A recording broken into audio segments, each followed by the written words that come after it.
David Copperfield by Charles Dickens. Preface to the 1850 edition. I do not find it easy to get sufficiently far away from this book in the first sensations of having finished it to refer to it with the composure which this formal heading would seem to require. My interest in it is so recent and strong, and my mind is so divided between pleasure and regret.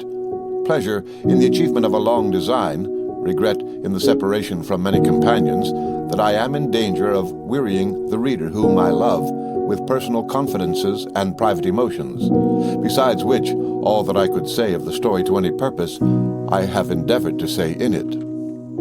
It would concern the reader little, perhaps, to know how sorrowfully the pen is laid down at the close of a 2 years' imaginative task, or how an author feels as if he were dismissing some portion of himself into the shadowy world, when a crowd of the creatures of his brain are going from him forever. Yet I have nothing else to tell, unless, indeed, I were to confess, which might be of less moment still, that no one can ever believe this narrative in the reading more than I have believed it in the writing.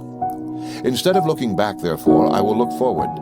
I cannot close this volume more agreeably to myself than with a hopeful glance towards the time when I shall again put forth my 2 green leaves once a month, and with a faithful remembrance of the genial sun and showers that have fallen on these leaves of David Copperfield and made me happy.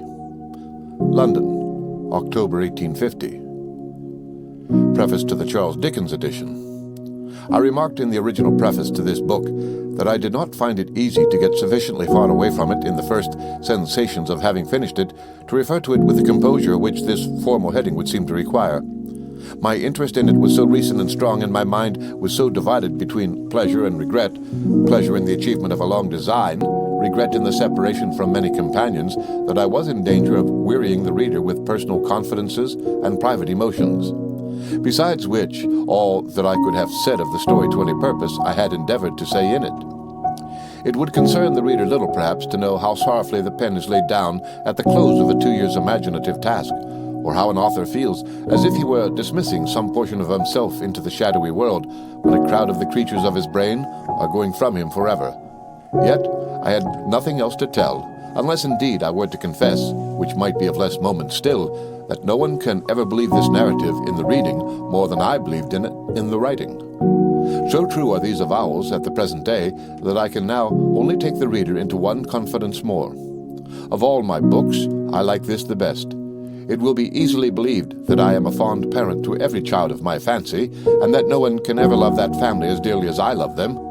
But, like many fond parents, I have in my heart of hearts a favorite child, and his name is David Copperfield.